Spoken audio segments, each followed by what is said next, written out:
Yo tout le monde, on se retrouve aujourd'hui pour une nouvelle vidéo avec Momo Little Gypsy. Bonjour. Il vous a peut-être manqué, peut-être pas. Personnellement, pas vraiment, mais là n'est pas le débat. Mettez en commentaire si je vous ai manqué ou pas. En tout cas, aujourd'hui, Momo, on va parler d'un sujet et j'avais vraiment besoin de toi pour en parler. Ouais, finalement. épaulé, c'est le cas de le dire. Féminine. C'est clair. Parce qu'on va parler de voyage en solo au féminin. Et je sais que toi, ça fait longtemps que tu voyages toute seule. Et du coup, il y a plein de filles, je pense, qui vont regarder cette vidéo et qui aimeraient peut-être le faire, mais qui savent pas comment s'y prendre. Est-ce que c'est safe ou comment être safe? Elles ont besoin d'un retour d'expérience. D'où cette vidéo. Donc ma première question, ma chère Momo, c'est pourquoi t'as fait ton premier voyage en solo déjà? Depuis toute petite, je voulais vraiment voyager. Et avant de voyager, j'ai voulu réaliser d'autres rêves professionnels que j'ai fait.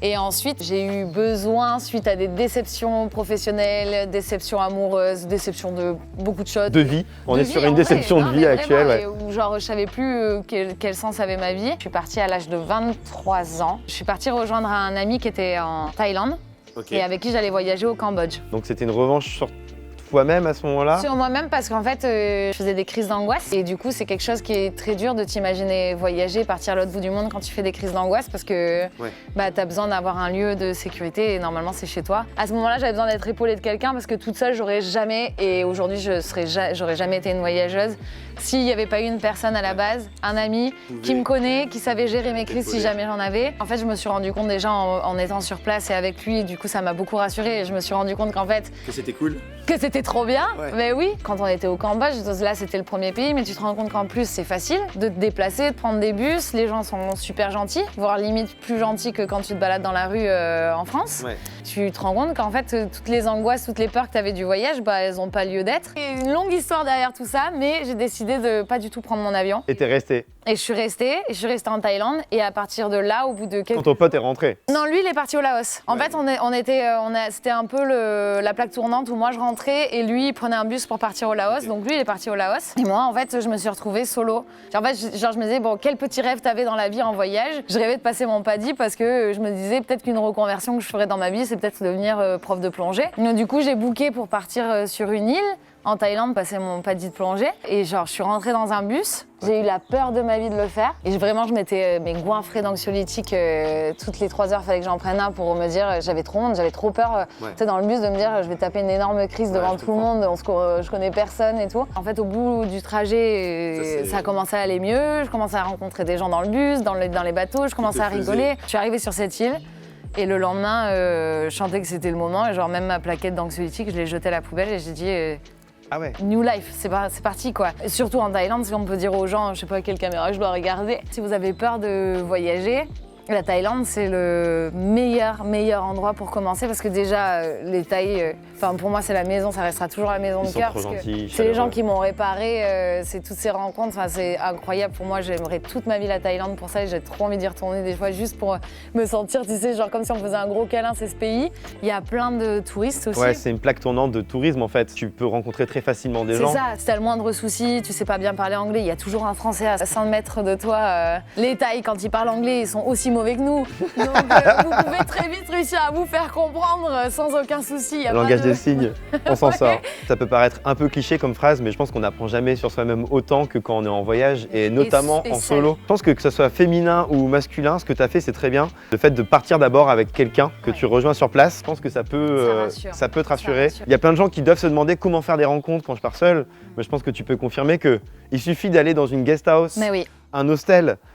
Et d'ailleurs, je conseille pas forcément les gros hostels. Moi, je fais jamais autant de belles rencontres que dans les petits hostels où il n'y a pas 40 000 chambres et tu sais, c'est un peu moins l'usine. Ça va être cliché aussi de dire ça, mais en fait, quand tu voyages seul, t'es absolument, mais jamais seul. Des fois, j'en arrive même à me dire, mais là, je vais prendre un hôtel normal parce que j'ai besoin de souffler et j'ai besoin d'être toute seule. Une chose est sûre, en tout cas, c'est qu'il y a plein de pays, comme tu le dis, où tu peux faire des rencontres peut-être plus facilement que dans d'autres. Donc du coup, si tu pouvais conseiller peut-être, par exemple, 3 pays pour un premier voyage en solo, alors, je te dirais déjà la Thaïlande, certain. Si t'as peur, par exemple, je sais pas, de prendre un bus et d'aller à la gare parce que c'est quelque chose qui t'angoisse, eh ben, tu peux te permettre de prendre des taxis parce que ça coûte rien du tout. Tout est ouvert pour que tu puisses et te rassurer, que ce soit sur les transports Et te rassure aussi sur les rencontres. Ça, c'est le premier pays qu'on peut conseiller. Je pense que la Thaïlande, c'est un très bon conseil.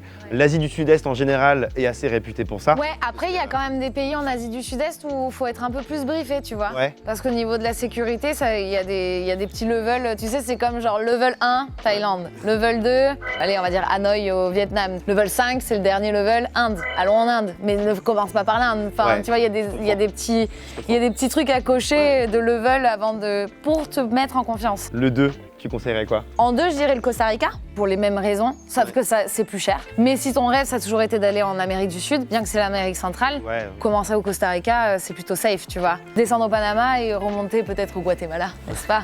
Amérique du Nord, genre Canada et tout, Ultra sûr. États-Unis, c'est vraiment, on peut le dire en 3, Ouais. ultra safe. Notamment le Québec en 3, je pense que ça peut être un bon plan. Carrément. Parce que notamment la barrière de la langue n'est pas là, donc tu as déjà moins cette peur. Et les Québécois sont ultra accueillants et chaleureux. Le conseil numéro 1 par rapport à la sécurité, qu'on voyage en solo ou pas, c'est d'écouter les locaux en fait. Ouais. S'ils vous disent sors pas à partir de 23h dans tel quartier, ne sors pas dans ce quartier à partir de 23h. Moi, ce que je fais en tant que femme, à chaque fois quand un pays où je suis pas sûre, par exemple le Brésil, quand je suis partie au Brésil, j'ai vraiment reçu des DM de gens, mais sans te mentir, une centaine de DM qui me disaient « Morgane, si tu pars toute seule au Brésil, tu vas mourir. Ouais. » Et j'ai vraiment failli annuler mon billet d'avion. Parce que tout le monde m'a fait tellement peur, je me suis dit non mais c'est quoi cet endroit en fait? Je vais pas y aller à force. Et j'y suis quand même allée. Mais voilà, quand il y a des... Et c'était incroyable. Bien sûr. Voilà, comme d'habitude. Hein. Et à chaque fois quand il y a un pays qui m'impressionne où je suis pas certaine, ce que je fais c'est que avant de partir en avion, j'ai déjà booké mon hôtel ou mon hostel. Et à chaque fois, dans les hôtels ou les hostels, on propose toujours l'option qui est un taxi ou un minibus qui vienne vous chercher à l'aéroport pour vous emmener directement à l'hôtel ou à l'hostel. Donc déjà, tu as un cadre qui te rassure. T'es bien cadré et tu sais que là, déjà, il peut rien t'arriver. Ouais. Et après, quand tu arrives dans ton hôtel ou dans ton hostel, c'est là où au moins déjà tu es avec un local. Là, tu peux commencer à discuter avec les gens pour savoir c'est quoi les règles de sécurité, qu'est-ce que je dois faire, qu'est-ce que je dois pas faire. Et je dirais aussi d'ailleurs qu'il ne faut pas se fier à une seule expérience dont tu pourrais entendre parler. Non, Je vais prendre l'exemple de surtout l'Inde pas. où je suis allé l'année dernière. Bon, alors, je suis pas une fille, etc. Mais je sais que l'Inde, c'est un continent où il y a, enfin un sous-continent comme on l'appelle, où il y a plus d'1 milliard d'habitants. Ouais. Et c'est vrai que de temps en temps, tu entends des infos comme quoi il y a eu un truc horrible qui s'est passé. Mais c'est 1 milliard d'habitants en Inde. C'est 3 fois la population de l'Europe. Et des trucs horribles, ils s'en passent aussi en Europe, etc. C'est peut-être moins médiatisé, mais il faut juste pas se fier à une seule news qu'on va voir ou une mésaventure qui va se passer. Et puis ça dépend aussi des caractères des gens qui te l'ont raconté.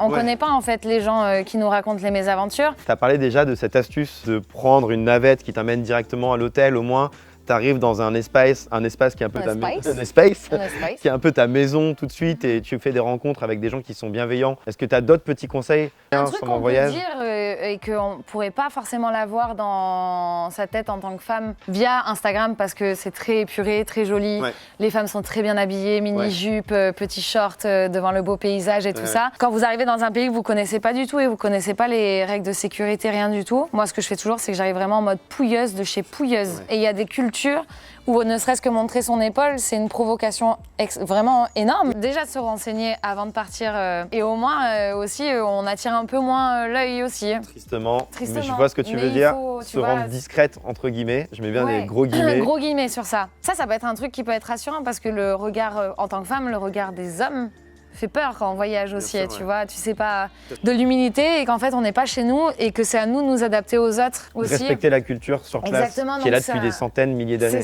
C'est ça. Quand je suis arrivée à Rio, je suis arrivée vraiment en mode pouilleuse comme je fais à chaque fois quand il y a un pays où vraiment je mets des gros points d'interrogation et je sais pas du tout comment ça va se passer. Ouais. Et genre à Rio, au bout de 3 jours, j'ai capté que tu marchais sur la plage en string, c'était normal. Donc là, tu te dis, bon, ok, je peux ressortir les mini-jupes et tout, il n'y a pas de souci, je vais pas me faire agresser dans la rue, il n'y a pas de problème. Réussir à avoir le juste milieu entre prendre vraiment la confiance, comme il y a eu certains moments où j'ai vraiment pris la confiance et je me suis vraiment crue pour une grande aventurière Et où c'est là j'avais que- plus du tout peur. Et c'est là où il se passe des... Faut faire attention. Voilà. Et il y a eu des moments où j'ai quand même beaucoup enchaîné pendant 8 ans. Du coup, j'étais très sûre de moi au bout de plusieurs années, tu es très sûre de toi et... Oui, c'est la maison de voyager limite, Voilà. donc C'est ça. tu es très à l'aise. Ouais, donc il faut redescendre parce que du coup, c'est là où moi il m'arrivait des merdes, tu vois. Ouais, alors ça c'est clair. Et c'est effectivement quand tu prends trop la confiance, quand tu t'estimes trop être le baroudeur de l'extrême et tout, là où que t'arrives. Ouais. bam, petit carton jaune. Exactement. Détends-toi un peu par contre. Tant que tu as les règles de sécurité et que tu les appliques, et il faut toujours les avoir, faut toujours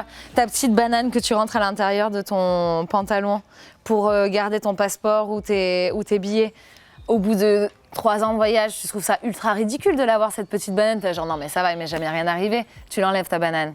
Qu'est-ce qui va se passer dans 3 jours? Tu vas te la faire tirer ta banane. Tu vas te la faire tirer, exactement. Et c'est bizarre, il te manque 200 € et ils sont passés où mes 200 €? Il y a des règles de sécurité à avoir et qu'il faut garder pendant tout le long, même quand on commence à prendre la confiance. Jamais, jamais, jamais dépasser ces règles de sécurité. Genre moi je retire pas tout mon argent de tout mon voyage parce que là je me mets littéralement en danger, mais je sais que je retire par exemple voilà sur 2-3 jours ou dans la semaine, semaine, et que par exemple l'argent je la répartis dans un sac, dans un autre sac, et puis dans ce sac je vais en cacher aussi dans d'autres. Enfin pas tout au même endroit, parce que c'est clair que sinon tu te fais tirer. Exactement. Et dans cette banane je mets que l'argent de la journée quand je m'en vais dans la journée. C'est ultra provocateur aussi parce qu'il y a des gens, je veux dire il y a des gens ils ont vraiment rien pour vivre et toi, tu arrives avec tes grosses liasses, rien que ça, enfin, faut respecter aussi un petit peu. Le moment où on va se mettre en danger aussi quand on part toute seule, pour moi, c'est quand on part le soir en soirée, à part au Canada ou aux USA, ou quand je suis avec des amis ou que j'ai rencontré des gens en voyage, en qui j'ai vraiment confiance et où je sais que mon instinct me dit ok, c'est cool. Je fais jamais la fête en voyage. Qu'est-ce que tu veux dire par tu fais jamais la fête? Je sors jamais en boîte de nuit ou dans un bar ou tu vois, je le fais très très rarement parce que je sais que c'est là où les merdes arrivent. Que ce soit tu vas trop boire et puis tu vas rentrer ivre. Tu sais pas avec qui, tu sais pas comment. Tu sais pas quel taxi tu vas prendre, tu sais, enfin. Pour moi, c'est vraiment là où tu te mets en danger, puis t'as aucun point de repère, tu sais pas ce qu'on va te mettre dans ton verre.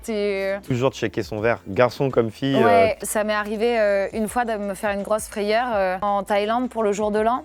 Je regardais un spectacle de bolas sur la plage et j'étais toute seule et j'ai rencontré des Finlandais. Et ils m'ont proposé de boire un verre, ils ont vraiment insisté et j'étais genre bon, vas-y, va me chercher un verre, prends-moi un verre de bière. Mais j'ai surveillé et en fait, en prenant le verre, j'ai vu qu'il m'a jeté un truc dans le verre. Et donc, je n'ai pas bu ce verre. Vraiment, n'acceptez jamais les verres d'inconnus. Enfin, ne serait-ce que rentrer toute seule à pied. Le soir. Toujours essayer d'être accompagnée de quelqu'un. À Rio, j'ai voulu écouter une copine qui me disait non mais arrête d'avoir peur, arrête d'avoir peur. Et elle voulait qu'on rentre à pied chez elle et je savais dans les règles de sécurité que tard, il vaut mieux prendre un taxi pour rentrer, ne pas marcher toute seule le soir. Et il y avait un couple devant nous, mais genre à quelques mètres. Et en fait, il y a un mec qui est sorti de nulle part et qui leur a mis un pistolet sur la tempe. Un Brésilien qui m'a attrapé par le bras pour me faire courir et tout avant qu'il y ait une sorte de fusillade. J'ai regardé ma pote et je lui ai dit quand je te dirai maintenant qu'on prend un taxi le soir, tu m'écoutes. Ça m'a vexée, tu sais, qu'elle me dise genre t'es une tapette, arrête d'avoir peur de tout. J'étais genre ça va, tu sais, ça fait 8 ans que je suis là, in the place, tu vas pas me provoquer comme ça. J'étais genre ok, pas de souci, on va marcher. Bah voilà, carton rouge. C'est ciao. Allez, bisous. Ça sort. C'est ça. Ok, donc ça c'est un conseil intéressant parce que c'est des conseils cool. Il y en a un dernier, c'est que même quand je rencontre des gens super cool, on me demande et tu dors dans quel hôtel ou et tu t'en vas faire quoi demain, je mens tout le temps. Je dis jamais. Je dis jamais où est-ce que je vais. C'est une petite sécurité en plus que je peux donner. Il y a un autre sujet que j'aimerais bien aborder, on arrivera bientôt à la fin de cette vidéo, mais c'est comment tu rassures tes proches aussi. Parce que il y a déjà la pression sur tes épaules de ton voyage à toi, mais il y a aussi la pression de ton entourage. Alors, ça va être très bizarre ce que je vais répondre. Le meilleur moyen de les rassurer, c'est de partir. Ok. Ma mère était pétrifiée pendant des années à chaque fois, mais elle voulait pas me montrer parce qu'elle est ultra bienveillante avec moi. Mais je le voyais, elle m'envoyait 10 000 emojis, cœur, comme si c'était la dernière fois qu'elle allait communiquer avec moi. Pendant des années, elle a fait ça. C'est en leur montrant ce que tu vis sur place, que tu les rassures. Et maintenant, genre des fois, j'arrive dans un truc où je viens de faire une rando très dangereuse.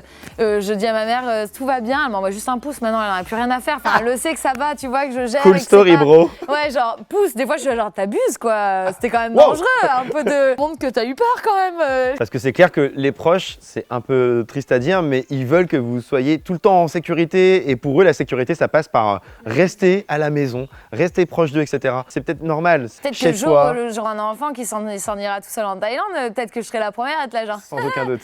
Ah, tu t'en vas, bon, je dis rien. Sans aucun doute. Parce que j'ai dit dans une vidéo de ne pas écouter. Bon. Et du coup, autre question. Qu'est-ce que tu dirais à toutes ces filles qui nous regardent, qui n'osent pas se lancer? Ce qui, moi, m'a aidée et qui a fait qu'aujourd'hui j'en suis là, c'est déjà d'avoir été aidée de quelqu'un en voyage et de ne pas être partie seule, parce que je ne l'aurais jamais fait de moi-même. Et du coup, je comprends ce truc des femmes, ou même des hommes, tu vois, cette angoisse de se dire je ne peux pas le faire. Et je le sais intimement, du coup, que ces gens-là, ça va être limite impossible de le faire tout seul. Cette peur, elle est trop grande et c'est super dur de sauter le pas. Et donc, pour se rassurer, ça peut être bien déjà de commencer avec une personne, et c'est pas parce que les plus grands youtubeurs que vous voyez ou tous ces gens inspirants ou ces grands aventuriers ils sont toujours tout seuls que vous devez faire comme eux en fait, c'est pas grave. Maintenant sur les réseaux sociaux on peut tellement rencontrer de gens, il y a plein de groupes sur Facebook ou sur des sites internet où on peut proposer genre voilà moi j'aimerais faire ça. C'est vrai qu'il y a pas mal de gens sur le groupe Voyageurs autour du monde que j'ai créé qui mettent je recherche des gens avec qui partir, etc. Parce qu'il n'y a pas tout le monde qui dans son entourage a des potes qui se chauffent pour partir avec toi en Thaïlande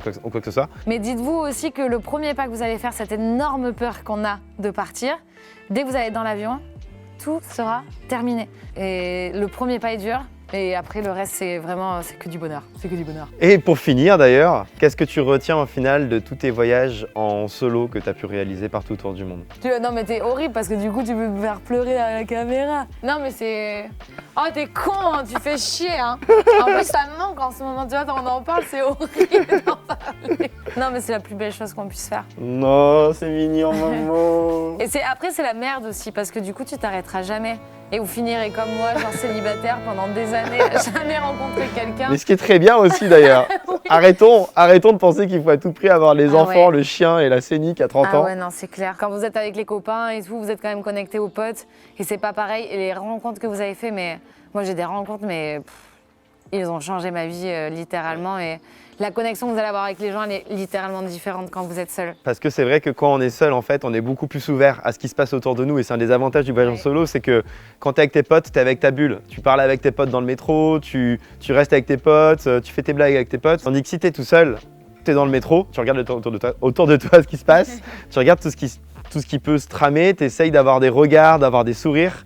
Et c'est clair que les rencontres, t'en fais 10 fois plus quand t'es en solo. Et 10 fois plus intense. Et c'est pas parce que vous allez le faire une fois pendant un mois ou 15 jours tout seul, vraiment, ça vaut des années de vie. De vie et d'intensité que vous avez. 15 jours, ça suffit pour avoir un truc de malade. Donc merci à Momo, tout ému, d'avoir partagé ton expérience. J'espère que ça vous a intéressé. Abonnez-vous si ça vous a intéressé. Mettez des pouces bleus si ça vous a intéressé, s'il vous plaît. Des pouces. Et j'ai envie de vous dire, surtout, n'oubliez pas de voyager. Peace.